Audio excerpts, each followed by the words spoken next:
Quem tem a melhor cobertura é Brasil Digital. Quem atende com gente que não roubou é Brasil Digital.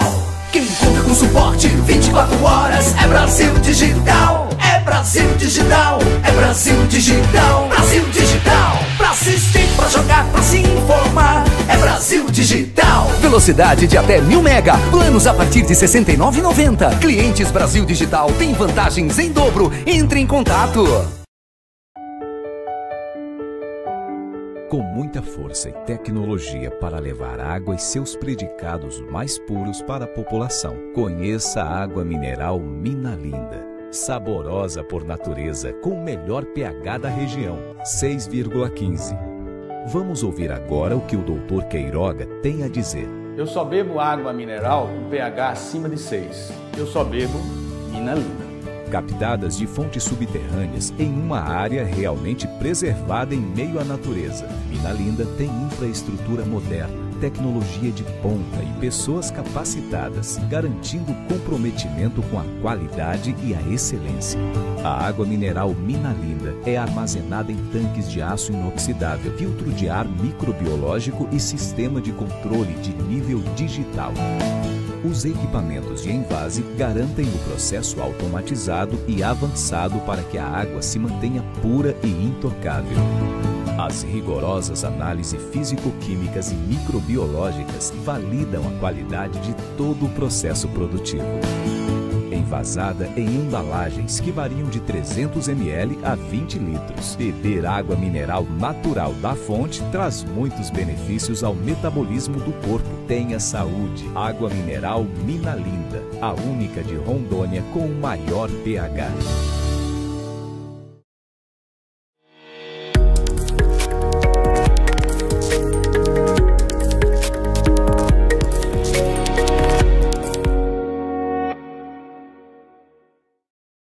Olá, muito boa tarde. Com muita alegria, nós vamos iniciar novamente nesta terça-feira, iniciando o mês de setembro. Nós estamos, inclusive, na Semana da Pátria, a semana em que se comemora e se faz referência a todo esse patriotismo, essa dimensão, né, nossa como brasileiros e brasileiras, de que a gente precisa pensar um pouco nas nossas ações, na nossa vivência como cidadãos e cidadãs, que precisamos estar sempre atentos nos acontecimentos que faz com que nós possamos ir construindo essa história maravilhosa desse país maravilhoso, desse país que nos dá tantas oportunidades e muito rico de tudo, desde a biodiversidade, da cultura, de várias diversidades. E é neste contexto dessa semana que nos envolve dentro desse sentimento patriota, né, de não só da questão de olhar que está tudo maravilhoso, não, mas de realmente sermos cidadão brasileiro, que nós estamos iniciando este nosso programa, essa edição especial do Comunidade News, aqui no programa que você sabe que a comunidade tem voz. E para conversarmos nessa tarde boa, ensolarada de nossa cidade de Porto Velho, que aqui em Porto Velho pode faltar qualquer coisa, mas o sol sempre está presente no nosso dia a dia aqui. E isso é bom, porque isso é de Deus, né? O sol, assim como a chuva, assim como o frio, tudo é de Deus. Então, se é de Deus, é coisa boa. Então, convido a você para entrar aí no seu aplicativo, no nosso aplicativo aí do News Rondônia, na TV News, e acompanhar ao vivo, ou também, se você quiser, estiver aí no seu trabalho, o programa é 1 hora, passa rápido, mas se quiser acompanhar depois, você pode também acessar por todas as plataformas digitais do News Rondônia. Para conversarmos, eu convidei, e tenho a honra de apresentar aqui para vocês, um companheiro de caminhada e militante há muito tempo, aqui em Porto Velho, o nosso amigo, professor e sociólogo Clemildo Sá, ele que vem hoje desempenhando um papel muito importante dentro da igreja, dentro de um organismo da Igreja Católica, que é o CNLB. E para conversar um pouco sobre isso, eu quero dar as boas-vindas ao nosso amigo, companheiro Clemildo. Seja bem-vindo, boa tarde. Obrigado, obrigado. Boa tarde a todos, a todas. sou Clemildo e venho aqui com muita satisfação. Eu sempre assisto. Outro dia a colega Solange, do Conselho da Infância, esteve aqui, eu acompanhei, e outras vezes, e eu confesso que eu não consigo acompanhar no horário, mas eu acompanho depois, geralmente à noite. Então, satisfação estar hoje aqui com todos. O Clemildo, que é casado, né? A sua esposa é jesuíta, tem 3 filhos, a Emanuel, a Anaí e a Luanda. Eu quero aqui já de antemão mandar um abraço a toda a família do nosso companheiro, nosso amigo, o Clemildo. Clemildo, para nós conversarmos aqui nosso bate-papo, conta um pouco para nós como é que foi essa tua entrada, assim, essa tua inserção dentro da igreja, como é que foi essa caminhada pastoral, de movimentos, enfim, como é que o Clemildo foi chamado para seguir essa caminhada de igreja? Bem, eu sou filho de católicos de devoção. Eu recordo, assim, minha mãe rezando o terço, indo para as procissões, uma devota fiel de São Francisco, e de minha avó também rezando o terço. Não recordo delas inseridas na comunidade eclesial, mas eu recordo, assim, que a transmissão da fé veio a partir dessa devoção, ali, principalmente no interior do Maitá, muita influência dos salesianos. Então, assim, eu recordo na minha primeira infância esse acompanhar de minha mãe, de meus pais, de meus avós a essa devoção. E eu recordo, assim, enquanto retrospectiva da minha vida religiosa, meus 7, 8 anos indo para a catequese. Eu sempre participei da comunidade Sagrada Família, uma comunidade paroquial que fica aqui no centro de Porto Velho, nos fundos da rodoviária, essa rodoviária que agora atualmente está sendo reformada, ali no bairro da Embratel, Nova Porto Velho, fronteira com São Cristóvão. Então eu recordo isso, 8, 9, 10 anos indo para a catequese.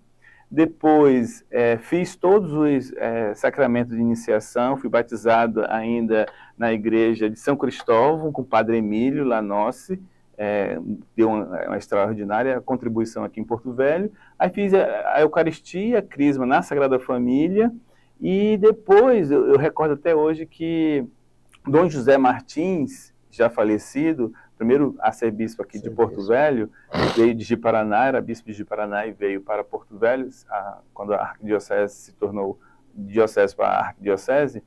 Na minha crisma, ele fez os jovens, eu com 14, 15 anos, levantar a mão diante do altar, diante da comunidade, e dizer assim: você vai se comprometer com o que na evangelização?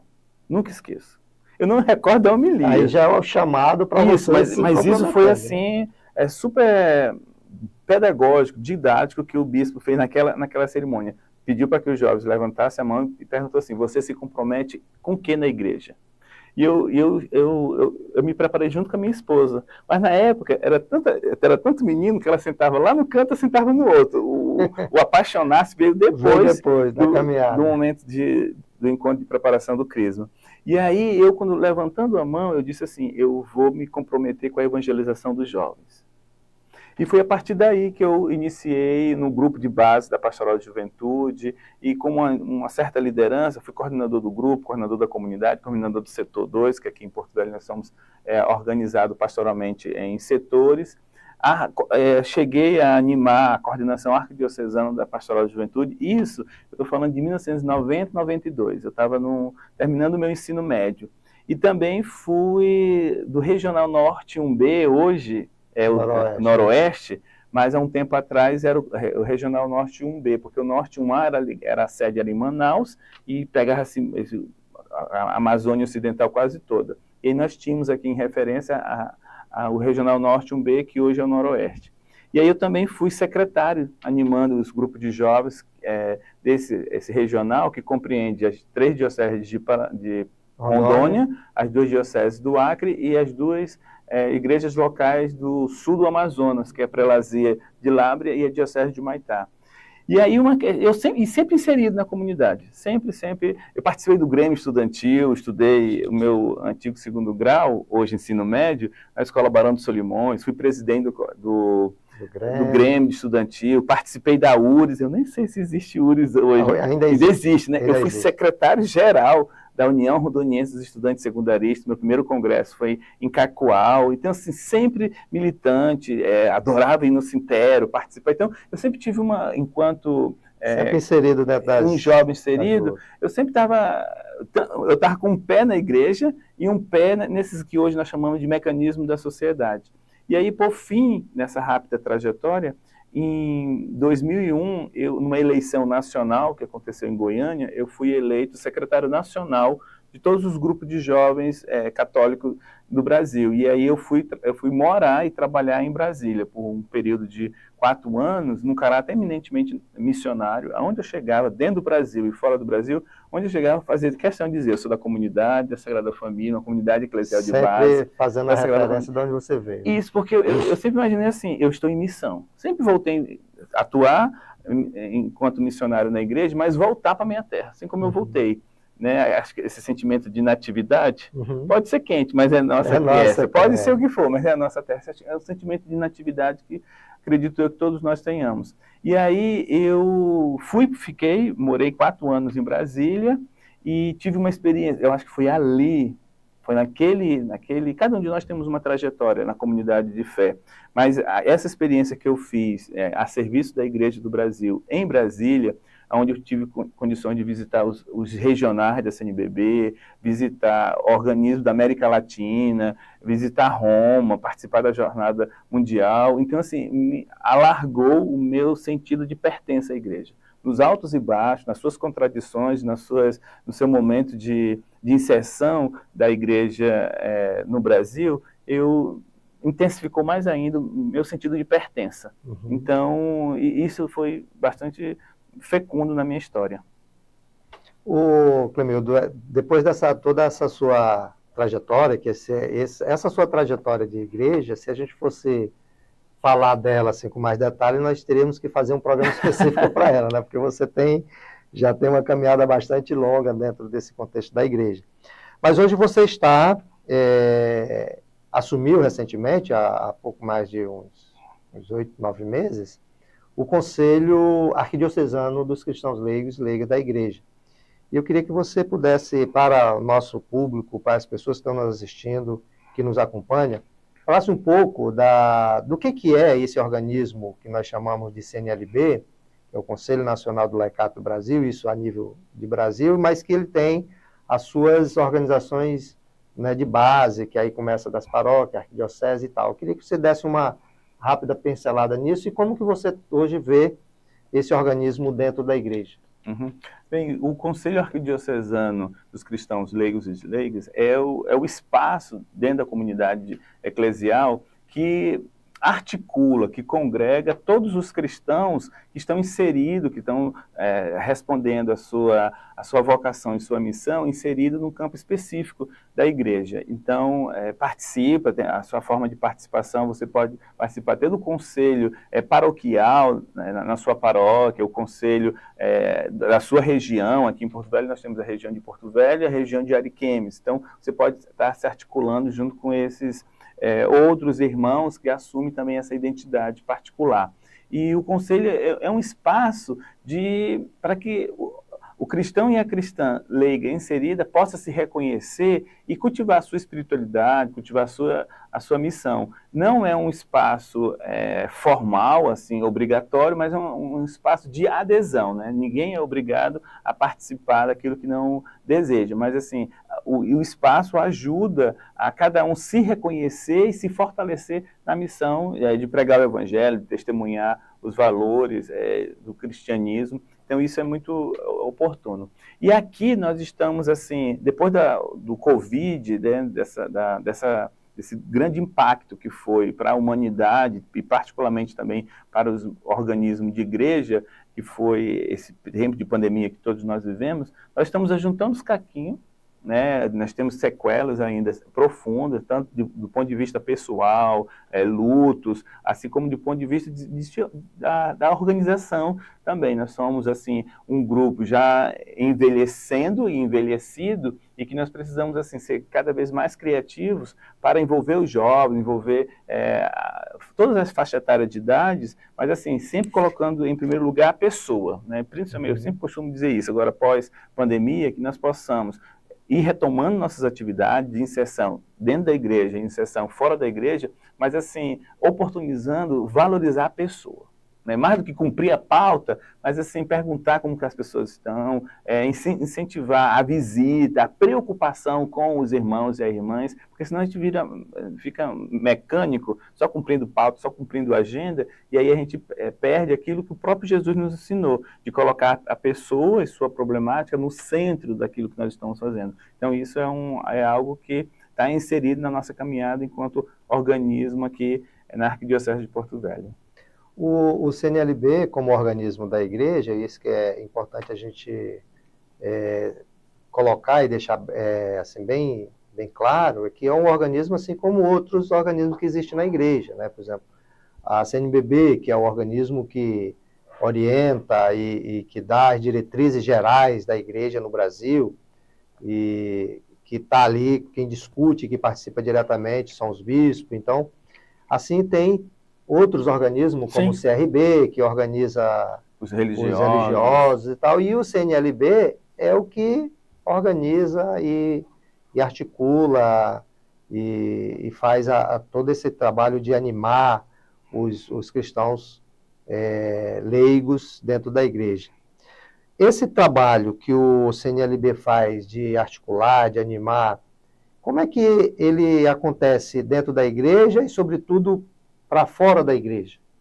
Bem, nós conseguimos, quando o cristão leigo começa a se reconhecer como membro pertencente da comunidade de fé, é natural que ele assuma algumas atividades específicas no interior da comunidade. Nós observamos assim, quem vai às celebrações aos domingos, chega ali, mas assim, alguém se preocupou de chegar horas antes para abrir a igreja, para ligar o ar-condicionado, para cuidar do som. Então assim, isso é um zelo, particularmente são o pessoal ligado à liturgia, pastoral litúrgica, tudo, que estão a serviço do povo de Deus que vem celebrar a fé na celebração. Quantas comunidades, depois de celebrar, escutar a palavra e fracionar o pão, deixam seus filhos, seus menores para a catequese? Aí uma outra turma que já preparou um conteúdo, que tem uma sequência, que tem um zelo de transmitir a fé, tudo. Então, e outras grandes iniciativas, como Infância Missionária, aqueles que cuidam da segunda infância a partir do caráter missionário.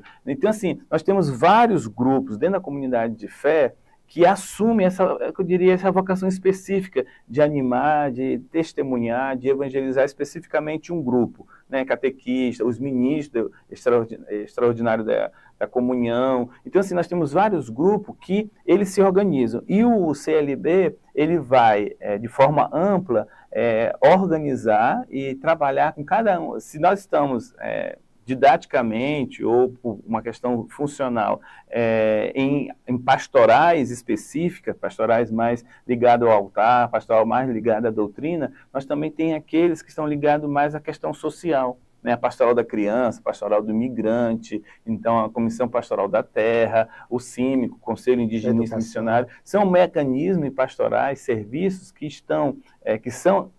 a partir do Evangelho, a partir da doutrina social da igreja, estão em lugares específicos, diferentes daqueles que estão dentro da comunidade de fé. Então, o CNLB contribui organizando tanto aqueles que estão dentro da igreja, né? Nos anos 80, dizia assim, que nós tínhamos uma ação intra-eclesial, né?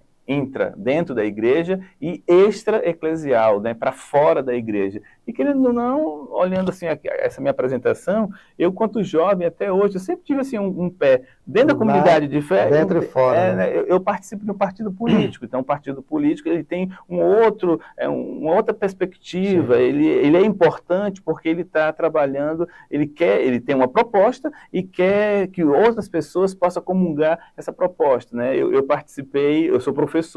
Então, quando eu estava atuando enquanto professor em Brasília, eu me filiei no sindicato dos professores. Então, a importância, eu como médico, eu como jornalista, eu que assumo uma categoria profissional, trabalhar particularmente conhecendo o que o sindicato dessa categoria proporciona. Então, tem várias pessoas que são inseridas a partir disso e desenvolve assim, um trabalho fantástico a partir da sua fé, a partir daquilo que acredita, a partir do que o Cristo propõe. E aí é importante a gente ser, como nós costumamos dizer no Evangelho de Mateus, sermos sal e luz para a sociedade, né? Então isso é bastante significativo, de forma discreta, né? Você não precisa botar o outdoor, gritar, você não precisa, sabe, se vestir extraordinariamente exagerado, não, mas de forma contida, a partir do seu testemunho, do anúncio que você faz, você é sal e luz naquele campo específico, testemunhando os valores do reino.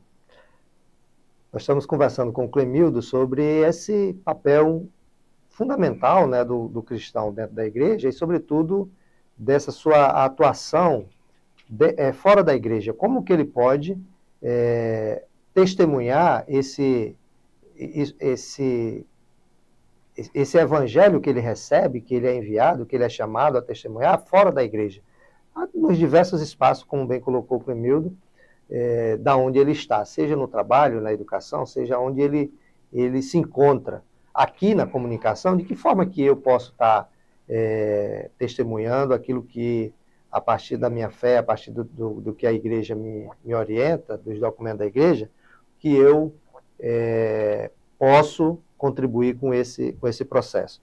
Nessa perspectiva, Clemildo, que você estava colocando, o CNLB, como organismo da igreja, que tem esse papel fundamental, porque se nós formos pegar é o maior organismo que tem na igreja de representatividade, sim, né? Sim. Porque os números de fiéis leigos são muito mais numerosos do que os ordenados, que são os padres, bispos e os religiosos.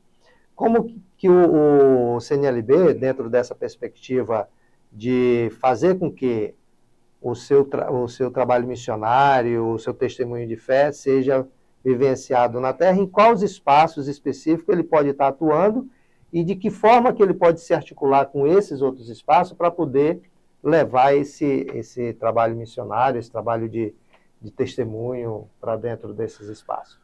Olha só, um trabalho extraordinário que a igreja tem, às vezes até numa dimensão ecumênica, que às vezes a gente não visualiza tanto, né? Pela mídia, até mesmo entre nós, na comunicação mais inserida católica, é o Conselho Indigenista Missionário, né? São homens e mulheres que assumem a pauta indigenista e toda a orientação que a doutrina social da igreja tem para a nossa relação, para o nosso cuidado com os povos originários.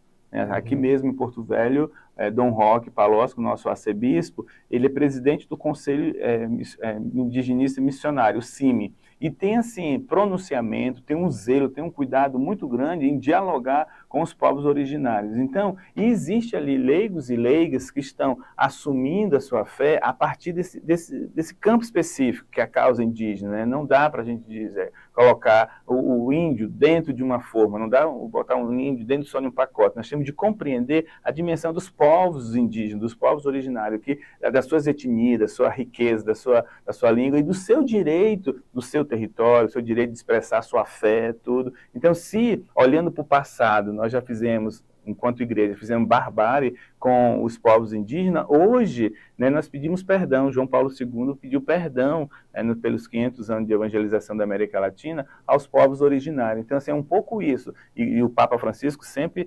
nos chama à conversão. Então, nessa questão específica indígena, cada vez mais a igreja está se convertendo do que fez historicamente no passado e também se colocando a serviço hoje em algumas pautas. Agora, recentemente, e nós estamos discutindo o marco temporal. A justiça brasileira está decidindo sobre a discussão do marco temporal. E a igreja já se manifestou sendo contra essa tese do marco temporal e pede para que todos os cristãos possam acompanhar essa reflexão. Se você não conhece essa pauta, antes de se manifestar até contra o Papa, contra a Igreja, contra o seu bispo, procure compreender, né, a questão indígena e o impacto que tem o marco temporal nessas realidades, né? Nessa realidade específica. Por que estou dizendo isso? Porque nós temos um número de cristãos, leigos e leigas, que estão militantes e que assumem o seu testemunho do Cristo ressuscitado a partir dessa causa específica. Assim como a Comissão Pastoral da Terra, assim como as comunidades eclesiais de base, Pastoral do Migrante. Aqui em Rondônia, o impacto que nós tivemos com a migração nordestina, a migração interna que acontece naturalmente por busca de melhores condições de vida dos próprios brasileiros, nós tivemos o impacto da migração haitiana e depois, posteriormente, nós tivemos o impacto da migração venezuelana. Como é que nós acolhemos esses nossos irmãos? Como que nós acolhemos ele na perspectiva de também ser um cristão que está buscando novos horizontes, o conflito que teve, tanto a tragédia natural que aconteceu no Haiti, em termos de território, a questão política que acontece na Venezuela, e eles não é fácil sair de casa. Então, assim, a pessoa, você ter de sair do seu país porque existem algumas questões políticas que te impedem de viver com dignidade, e você sai. Então, assim, é uma questão específica, a questão da migração, que nos interpela, nós, enquanto seguidores de Jesus. E aí tem leigos e leigas, né, religiosas também, que trabalham de forma espetacular na pastoral do migrante. Então, eu estou citando aqui 3 questões: índios, né, terra e a questão da migração, que são espaços específicos, né, também que você pode atuar. Eu recordo também, assim, muitos leigos e leigas atuam em conselhos paritários, né? Agora nós tivemos, cito aqui a Ednaí Nascimento, eu até recomendo que vocês possam entrevistar. Ela está fazendo doutorado, agora antropóloga, está fazendo doutorado agora na Universidade Federal de Rondônia e assumiu pela Arquidiocese de Porto velho o Conselho Municipal da Igualdade Racial. Então, ela tá grávida, acredito eu, deve estar no 6º, 7º mês de gravidez do seu segundo filho, mas assim, uma mulher negra, jovem, filha de nossa terra, que estudou fora, fez o mestrado fora, agora está fazendo doutorado aqui, e tem uma espetacular inserção nessa pauta temática racial, e é referência, tanto para nós, enquanto igreja, e tanto para fora também, pela produção, pela academia, foi diretora do museu aqui de Rondônia. Então, assim, nós temos testemunho de leigos inseridos em alguns campos, bastante específicos da sociedade, que dão testemunho da sua fé. Então, o Conselho Arquidiocesano, ele serve para dialogar com essas pessoas, aglutinar, manter diálogo dessas pessoas e também, assim, principalmente, alimentá-la, principalmente na sua espiritualidade. Porque uma coisa interessante, e me perguntaram isso, o Conselho não parece assim um partido político, não parece uma organização? Eu disse assim, pode até parecer pela pauta que defende, mas aqui o que nos sustenta é a mística do ressuscitado. Né? Não é a próxima eleição municipal, não é a próxima eleição estadual que me organiza, que me motiva, não. É a fé no ressuscitado, essa fé que eu celebro, particularmente nos domingos, com a minha comunidade de fé, onde eu escuto a palavra de Deus, onde eu fraciono o pão, e ali eu me deixo interpelar pela palavra, pelo evangelho, e assumo uma realidade. Né? Então, essa mística, essa espiritualidade que me sustenta para estar a serviço dos outros. Então, um dos objetivos da Igreja de Porto Velho é ser uma igreja samaritana em solo amazônico. Então, assim, cada um de nós, membro da Igreja de Porto Velho, nós temos de assumir esse objetivo também a partir do lugar que nós estamos. Então, se eu sou catequista, se eu sou ministro, se eu sou um coroinha, então, não importa em que lugar da comunidade de fé que eu sirva, mas que eu possa assumir esse objetivo de ser um homem, uma mulher servidora, né? Que foi um pouco da atitude que Jesus fez. Quem não se emociona e quem não se faz pensar a sua prática diante da cerimônia do lava-pés.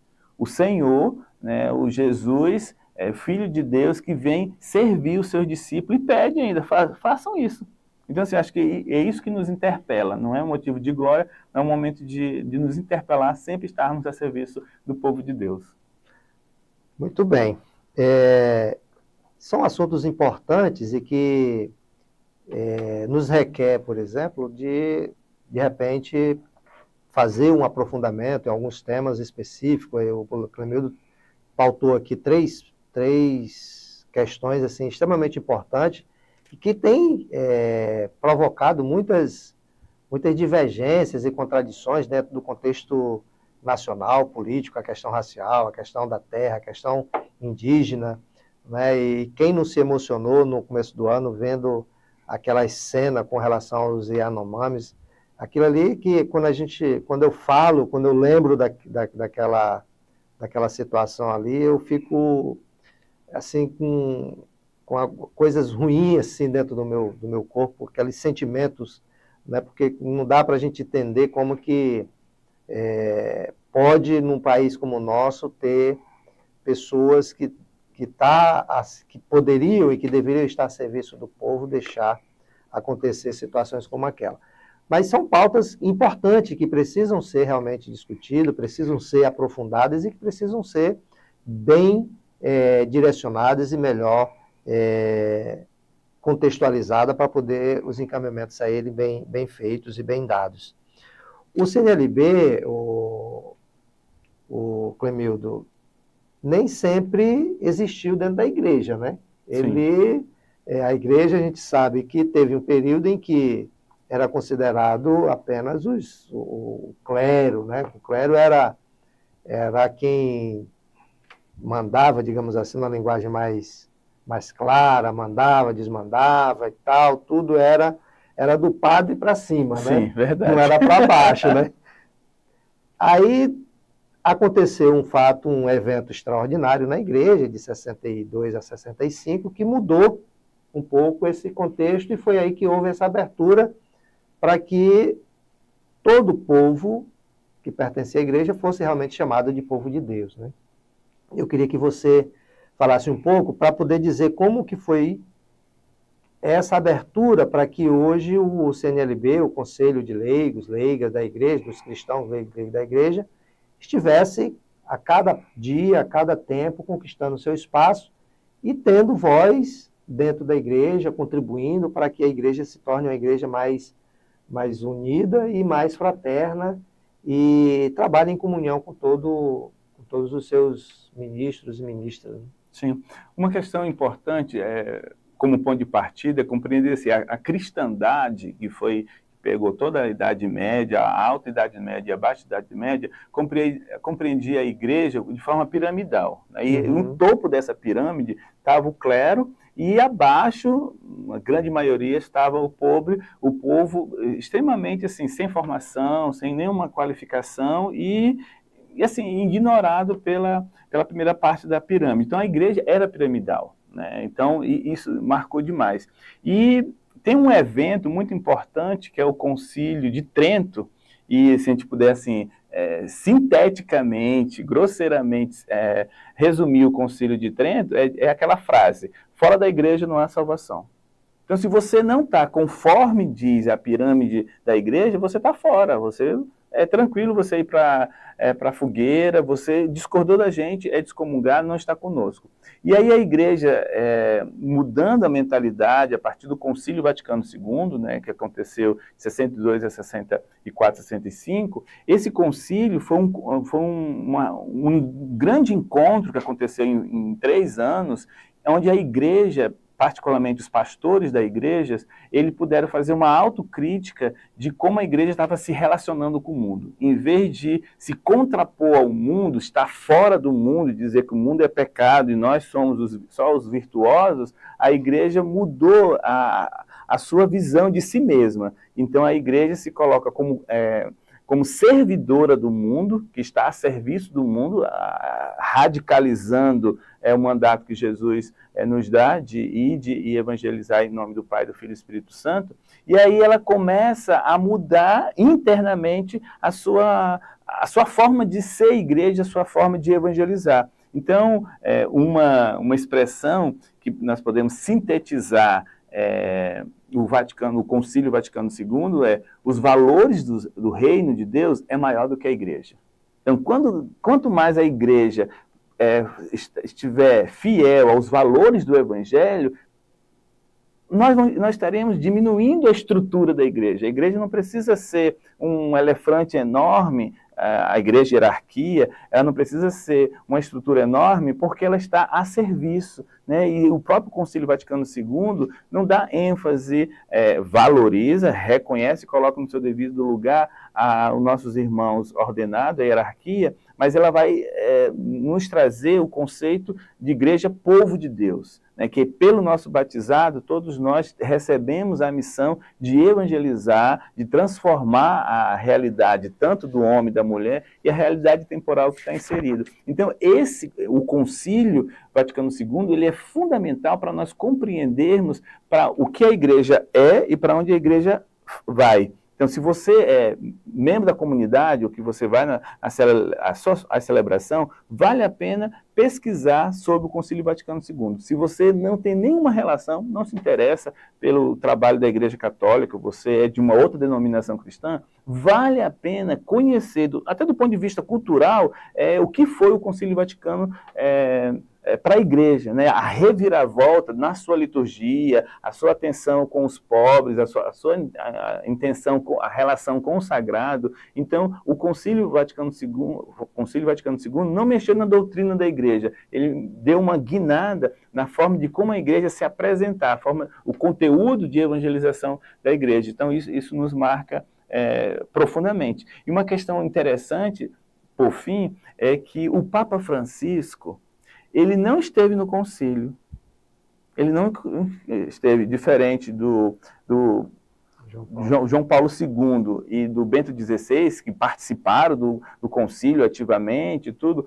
O Papa Francisco era estudante, ainda estava no seu momento de formação quando estava acontecendo o Concílio Vaticano II. E ele é considerado por muito um dos papas que mais está radicalizando, está voltando, está fazendo uma releitura, está bebendo na fonte do Concílio Vaticano II, e a partir, quando ele coloca como uma perspectiva de uma igreja sinodal, uma igreja que se escuta as pessoas, uma igreja que não tenha problema de escutar o que os irmãos têm de dizer sobre a própria igreja, uma igreja que não tem problema de escutar o que aqueles que não são da igreja veem e falam da igreja, né? Então, uma igreja que se coloca em escuta, que rumina, né, que absorve o que está sendo falado, que reza esse momento e depois se permita que o Espírito Santo sopra para apontar novos direcionamentos da igreja. Então, o Papa Francisco já entra na história, no seu pontificado,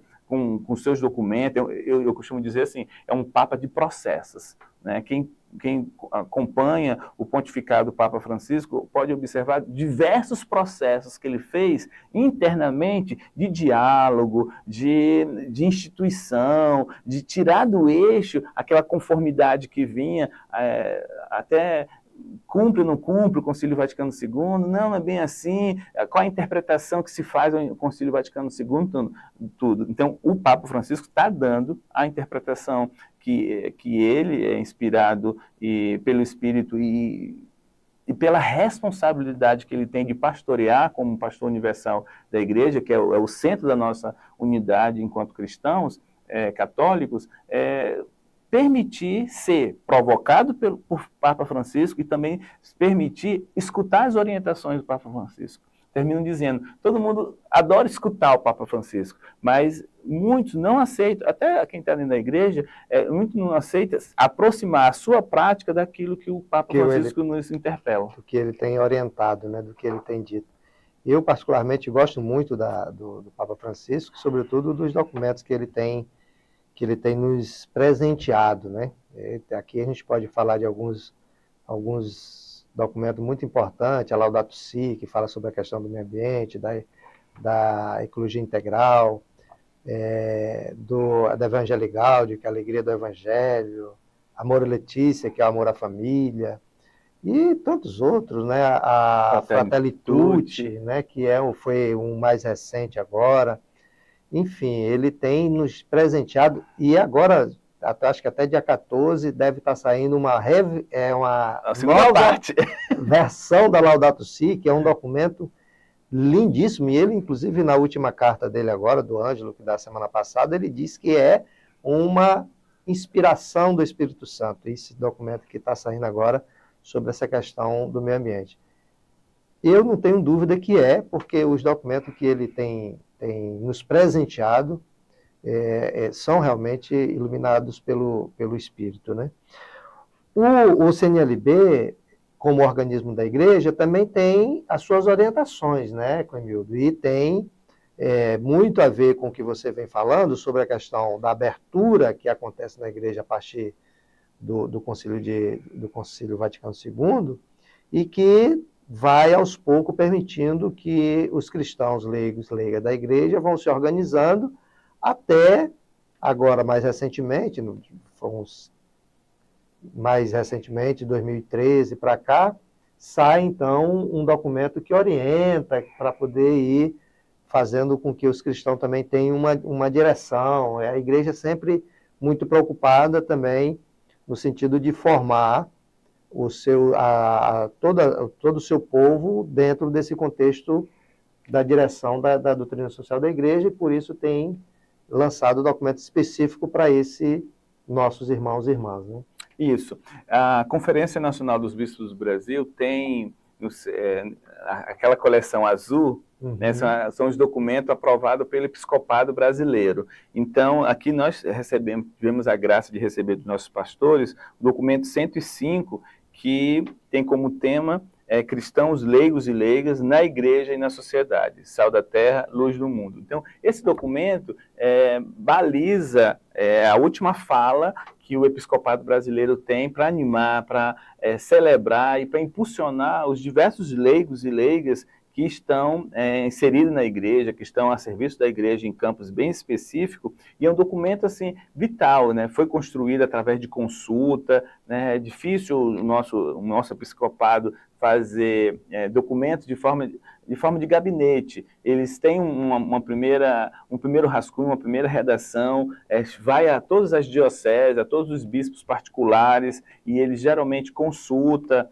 quem deve ser consultado, por ser uma temática específica. Então, esse é o último documento que nós temos. Nós já estamos até precisando de um outro. Tem que fazer uma revisão mesmo. Com essa riqueza de produção do magistério do Papa Francisco, e o que a própria CNBB produziu nos últimos 8 anos, nessas últimas presidências, nós já estamos precisando de um documento que fortaleça o conteúdo que nós temos nesse documento e também nos interpele para outros desafios que nós estamos tendo recentemente. Mas isso nos ajuda porque o CNLB, como um organismo da igreja, ele tem uma certa autonomia para a sua atuação, para a sua leitura da realidade e para a sua intervenção também. Mas o documento nos dá parâmetro, porque nós queremos caminhar sempre em comunhão com os nossos bispos, né? Isso é fundamental que nós estejamos inseridos na realidade local, da paróquia, da igreja particular, mas não perder a dimensão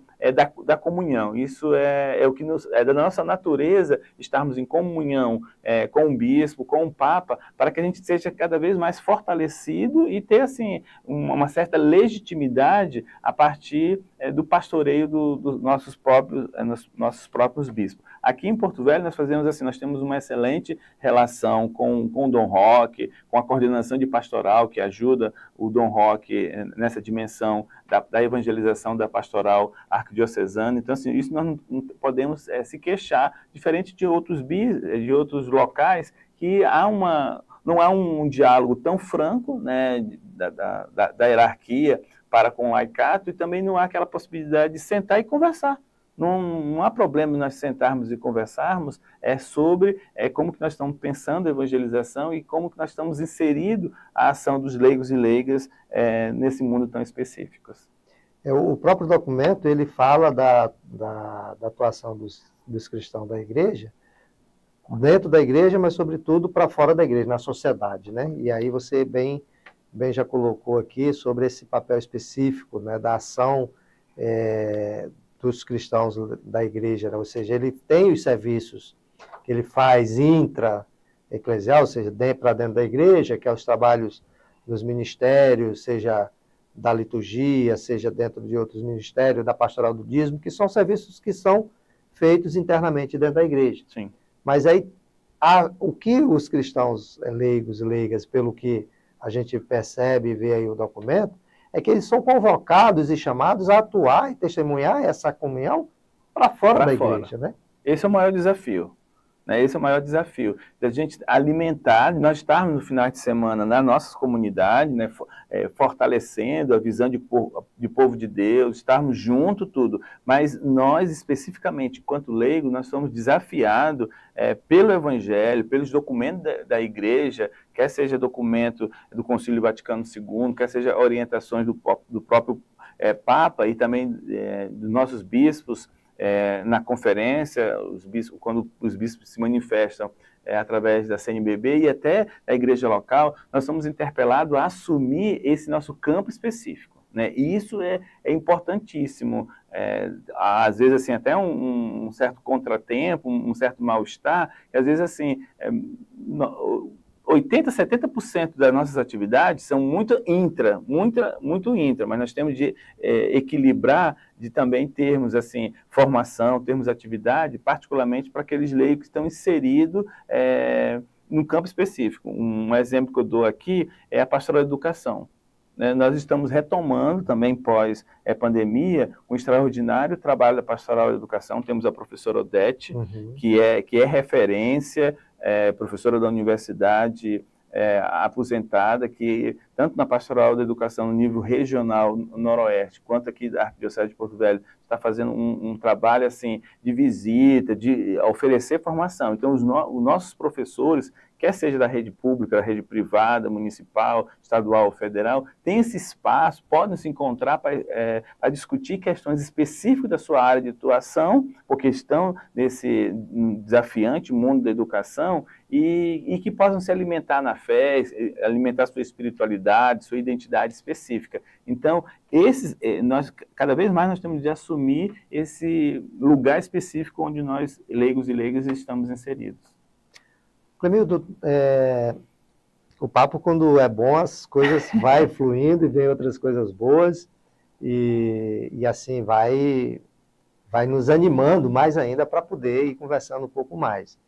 E a gente sabe que assim, o tempo nosso é 1 hora, a gente acha que é muito tempo, mas quando o tempo né, já vai chegando um tempo, mas a gente ainda tem um tempinho que dá para a gente conversar. E eu gostaria agora, Clemildo, de que você pudesse nos dar aqui logo de primeira mão, e para você que está aí nos acompanhando, tem várias pessoas das paróquias nos acompanhando, não só aqui em Porto Velho, mas em todo o Regional Noroeste, tem gente acompanhando. De vez em quando eu dou uma olhada aqui, tem o pessoal mandando aqui um oi, tá legal o programa, o Clemildo tá aí, não sei o quê.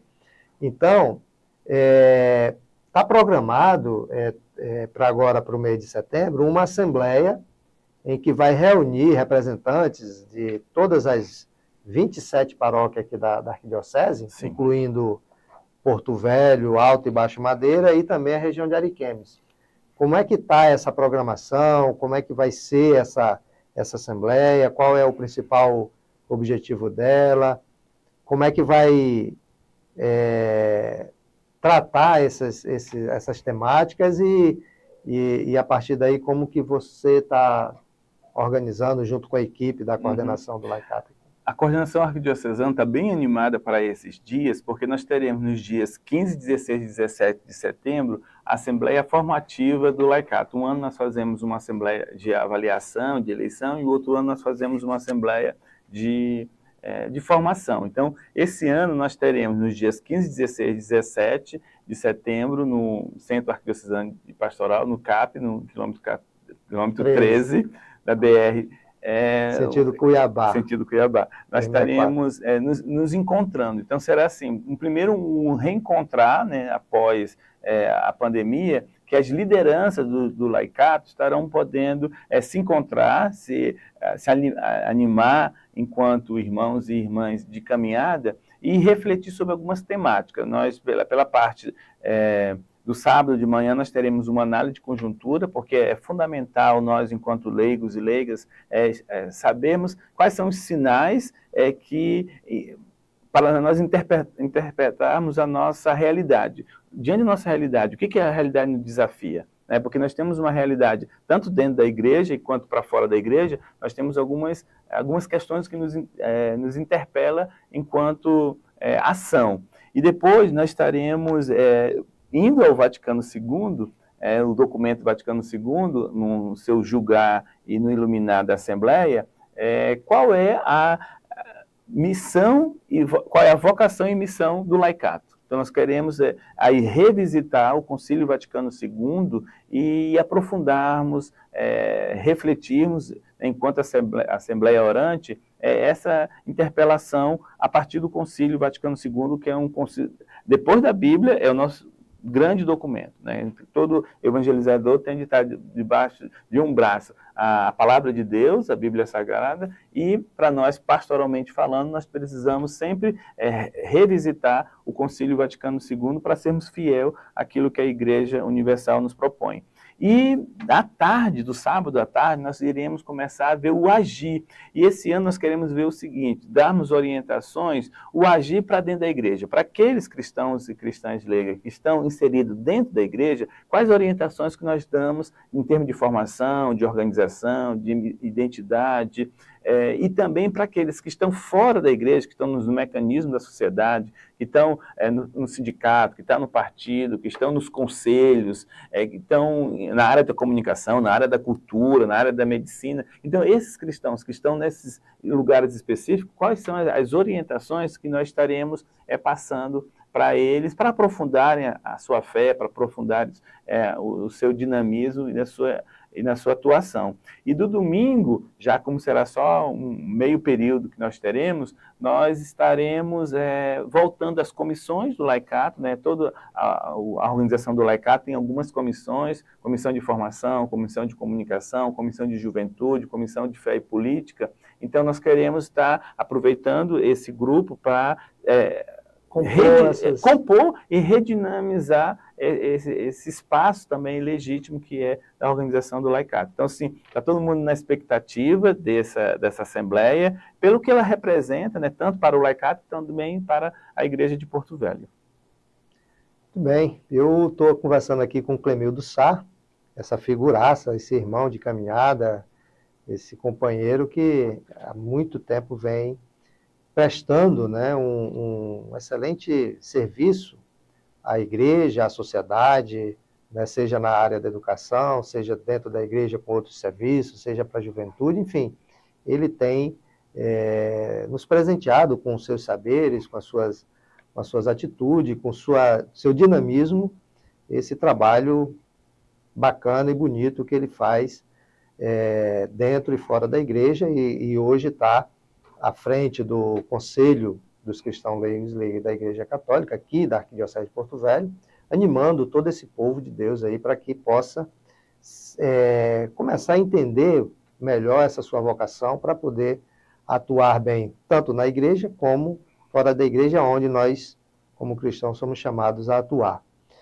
E, Clemildo, assim, mais rapidamente, porque a gente já está chegando aqui na reta final do programa, e muita coisa, a gente acaba querendo falar de tantas coisas, mas assim, você também hoje, além do CNLB, que você está muito bem aí animando, junto com a coordenação, que são vários outros irmãos que estão aí na caminhada, você também foi convidado pela CNBB regional para também desenvolver e dar uma contribuição também na CNBB aqui do Noroeste. Como é que está esse serviço? Como é que isso pode ajudar o CNLB e essa articulação toda, nesse processo de sinodalidade da igreja? Como é que isso pode estar contribuindo? Bem, eu fui convidado por Dom Benedito Araújo, que é bispo de Guajará-Mirim, e Dom Fontinelli, que é bispo de Humaitá, para contribuir na Secretaria Executiva do Regional Noroeste. E assim, eu estou muito animado, porque depois que a secretária anterior teve de sair, nessa época do Covid, a secretaria da CNBB ficou parada, então nós estamos retomando as atividades, já estamos pensando as atividades para 2024, para 2025, em termos de projeto, em termos de articulação das comissões episcopais, tudo. Então, assim, eu fiquei muito agradecido pela confiança que a presidência do regional depositou a mim, e eu propus para que nos próximos 6 meses eu pudesse ajudar a dinamizar. e já tivemos algumas participações da Sueli, que é a nossa leiga, presidente do regional, presidente do regional de Paraná, da Diocese de Paraná, mas ela mora em torno de Vilhena, uma pessoa assim extraordinária, já mantemos contato, já participou de um encontro nacional agora recentemente, então assim, no que for preciso nós estamos ajudando enquanto leigos também nesse mecanismo, porque estar a serviço. Eu gosto mais desse trabalho de bastidores. Eu confesso que, assim, a fazer a ata, produzir documento, então eu tenho muita praticidade nesse momento, nesse quesito, e agora, nessa secretaria, eu estou ajudando mais na articulação. Estamos preparando um grande encontro de 4, 5 dias que irá acontecer agora em outubro, então já estou dinamizando também, junto com as orientações que Dom Fontinelli, que é o secretário, que cuida um pouco dessa parte de logística do encontro, que é o bispo de Humaitá. Então, assim, eu estou com bastante expectativa, né? Coloquei meu nome também à disposição, porque eu tenho a militância na infância, também na eleição específica agora nos próximos dias. Então, assim, esse segundo semestre promete na perspectiva muito, quer seja dentro da igreja, quer seja no que eu disponibilizei meu nome para fora da igreja. Tudo bem. Vou dar só um tempinho aqui, Clamildo, para me falar dos nossos amigos, nossos parceiros. Você sabe que para ir botar um programa no ar tem que ter parceiros que contribuem, que ajudam. E um deles é a Mina Linda. Mina Linda que é uma das melhores fontes naturais de água que nós temos no estado de Rondônia. E você pode ser parceiro também da Mina Linda, seja na sua empresa, seja no seu escritório, seja até mesmo na própria casa sua. Você pode estar buscando usufruir dessa maravilha que é a água, que a água é vida, e a Mina Linda nos fornece uma água de excelência, né, que é o pH, um dos melhores pH que tem é a Mina Linda. Então, se você precisa para a sua festa, para o seu evento, para qualquer atividade que você tenha, você pode estar entrando em contato com o povo da Mina Linda, que eles vão aí lhe atender. Mina Linda é a pedida do momento. Também quero falar do pessoal da Brasil Digital. Brasil Digital que tem expandido seus serviços para tudo que é canto aqui em Rondônia e, sobretudo, em Porto Velho. É o melhor sinal de acesso à internet que você tem, é o pessoal da Brasil Digital. Brasil Digital que nos proporciona a chegar até você, seja no seu celular, seja na sua Smart TV, seja no seu computador, com essa imagem belíssima e maravilhosa. Então, se você está precisando melhorar o seu acesso à internet, dar aquele up na sua capacidade de upgrade, essas coisas todas aqui, que eu não sei bem dizer o nome, mas essas coisas mesmo da internet, procura o pessoal da Brasil Digital, que eles vão aí até você, faz aquele pacotezinho bacana para você ter um acesso legal na internet. Então, Brasil Digital também é uma boa opção para você dar aquele up na sua internet, na sua casa, no seu escritório, na sua empresa. Brasil Digital. Muito bem, Clemildo, nós chegamos ao final do nosso programa e eu quero deixar você bem assim à vontade para você fazer aí as ponderações finais, agradecer, mandar recado, enfim, fica à vontade. Eu agradeço a oportunidade, me coloco sempre à disposição para a gente dialogar. Acho que sempre é bom dialogar e aproveitar, né, essa tecnologia que nós temos hoje à nossa disposição e que também contribui para a evangelização, para contribuir para pautar algumas questões, né? Acho que nós estamos vivendo uma sociedade que ainda não se discute algumas questões, mas a partir do Evangelho, a partir da doutrina social da igreja, das orientações da igreja, nós sempre teremos condições de discutir tranquilamente e fundamentar a partir do que a própria igreja nos orienta. Então, satisfação, você é um amigo de fé, irmão, camarada que